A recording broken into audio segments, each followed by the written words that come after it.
ఆప్కి అదాలత్లో రవి శాస్త్రి గారి మీదున్న మొదటి ఆరోపణ, ఈయనకి పొగరు చాలా ఎక్కువ. రవి, నేను మీ క్రికెట్ రికార్డ్ని చూశాను. మీ 23వ ఏటకే మీరు ఛాంపియన్ ఆఫ్ ఛాంపియన్స్ అయిపోయారు. 24వ ఏట మీరు 2000 రన్స్ కొట్టారు, 100 వికెట్లు తీశారు. అదొక అద్భుతమైన రికార్డ్. కానీ రవిశాస్త్రి మైదానంలోకి దిగారంటే జనాలందరూ రవిశాస్త్రి డౌన్ డౌన్ అంటారు.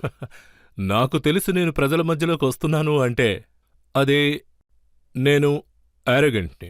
నా బాడీ లాంగ్వేజ్ అలా ఉంటుంది. నేను చాలా సెల్ఫ్ కాన్ఫిడెంట్లో ఉంటాను నా ఎబిలిటీలో. అదేంటంటే నాకు తెలిసినంతవరకు క్రికెట్ అనేది ఒక సీరియస్ గేమ్. అందువల్ల ఆన్ ద ఫీల్డ్ టైంపాస్ నేను చెయ్యను.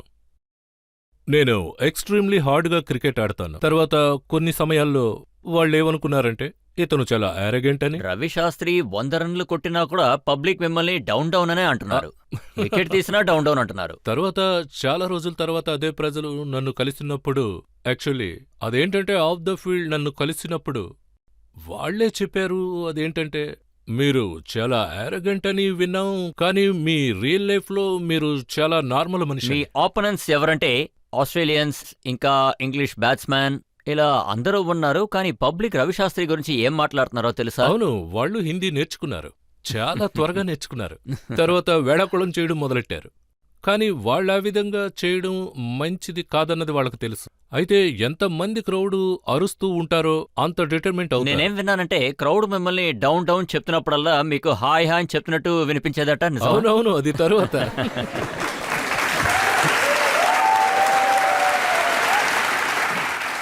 మీరు ఎంతో కరెక్ట్గా చెప్పారు ఈ విషయం. తరువాత నేను నేర్చుకున్నాను ఏంటంటే, నేనెప్పుడు కామెంటరీ చేసినా ఎవరైతే నన్ను డౌన్ డౌన్ అని అన్నారో హాయ్ రవి, హాయ్ రవి అని నన్ను పలకరించేవారు. మీరు పలకరించినట్టుగానే. నేనప్పుడే ఆలోచించాను, ఈ సమస్య రాకముందే నేను హాయ్ హాయ్ అని చెప్పుండాలి.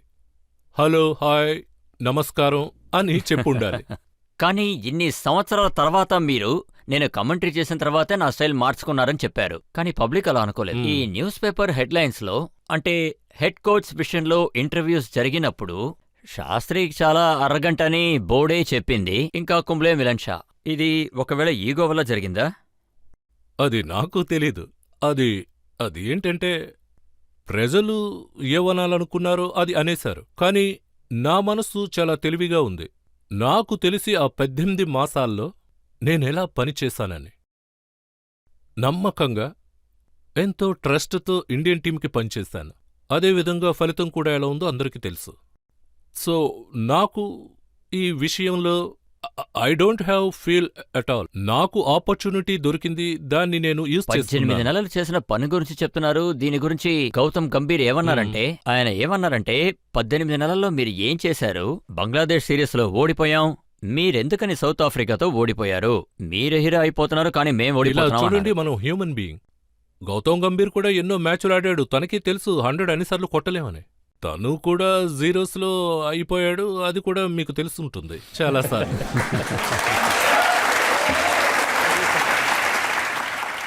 మనం హ్యూమన్ బీయింగ్స్.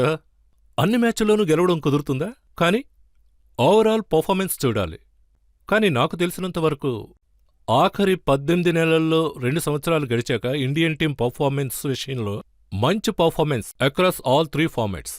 నేను డైరెక్టర్గా ఉన్నప్పుడు ఒక స్టేజ్లో నెంబర్ 1 పొజిషన్లో ఉంది. నెంబర్ 1గా ఉండి అది T20లో, తర్వాత నెంబర్ 2 వన్డే ఇంటర్నేషనల్. కానీ బంగ్లాదేశ్తో ఓడిపోయారు. బంగ్లాదేశ్తో ఓడిపోయాం.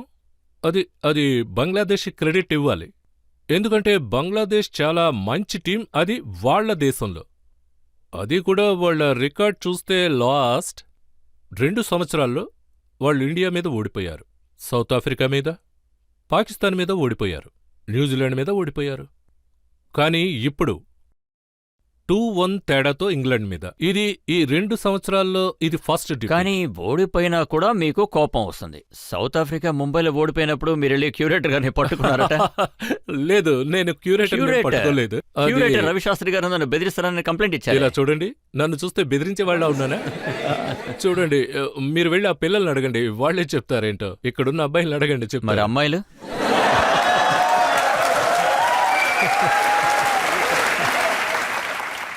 అమ్మాయిల విషయంలో అయితే అమ్మాయిలను అసలు బెదిరించనే కూడదు. ఆ వైపుకే అసలు వెళ్ళకూడదు. కానీ కానీ మీరు సౌరవ్ గంగూలీని కూడా బెదిరించారు, నువ్వు నన్ను డిస్రెస్పెక్ట్ చేశావని చెప్పి. లేదు లేదు, నేనలా బెదిరించలేదు. ఇలా చూడండి, ఒక ఇంటర్వ్యూ ఉంది, అందులో బోర్డు ఒక నిర్ణయానికి వచ్చింది. అదేంటంటే టైం చాలా తక్కువ ఉంది, 2 రోజుల్లో కలకత్తాకి రాకపోతే వీడియో కాన్ఫరెన్స్లో ఇది చెయ్యండి అన్నారు. బట్ రవి, ఇది అరగన్స్ కదా. మీరు బ్యాంకాక్లో వెకేషన్కున్నారు, Indian team head coach interview జరుగుతోంది, అప్పుడు మీరు నేను ఇక్కడి నుంచే ఇంటర్వ్యూ ఇస్తానని చెప్పారు. ఇది అరగన్స్ కదా? లేదు లేదు, ఇది ఆల్రెడీ ప్లాన్లో ఉంది. నేను ఆల్రెడీ అక్కడే ఉన్నాను. మెయిల్ వచ్చినప్పుడు బీసీసీఏ అందులో క్లియర్గా రాశారు, 2 డేసే టైం ఉంది, ఒకవేళ మీరు రావడం కుదరకపోతే ఈ టైంలో, అందులో టైం కూడా మెన్షన్ చేశారు, ఈ టైంలో మీరు వీడియో కాన్ఫరెన్స్లో ఉండాలి అని. సచిన్ ఉన్నారు వీడియో కాన్ఫరెన్స్లో, వివిఎస్ లక్ష్మణ్ ఉన్నారు, ఇంకా జగ్దాలియా అందులో ఉన్నారు.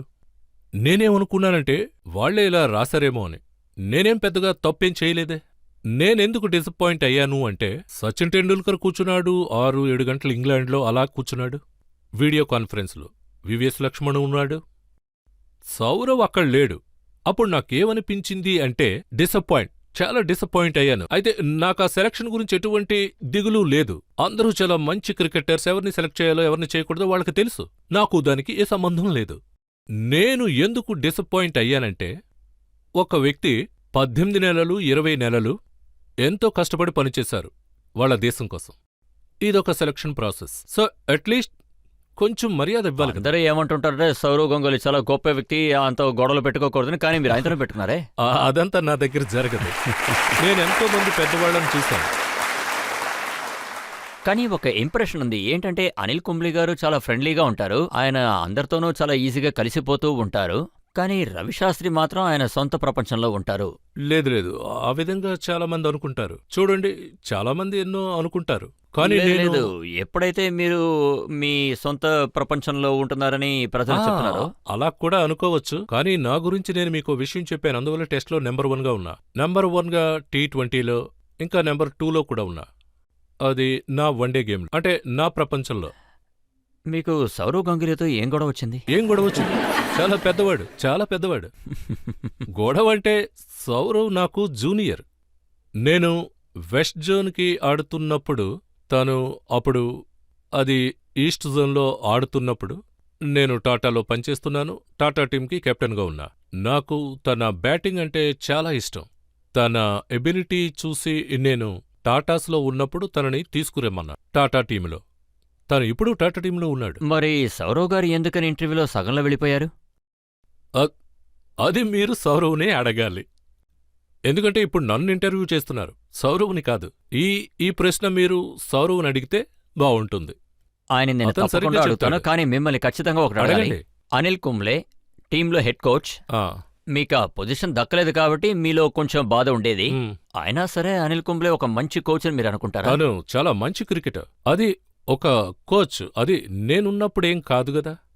అది ఏ విధంగా జడ్జ్ చేయాలంటే దానికి 1 సంవత్సరం 2 సంవత్సరాలు అవుతుంది. ఎందుకంటే ఇప్పుడే కొత్తగా వచ్చాడు. తను ఎటువంటి పరిస్థితుల్లోనూ బాగానే ఆడతాడు, అది నమ్మకంగా ఉంది. అది ఎందుకంటే అతను ఎంతో ప్రూవ్డ్ క్రికెటర్. ఇంకా అతను 600కు పైగా వికెట్స్ తీసుకున్నాడు. ఒక ఫైటర్ అనొచ్చు.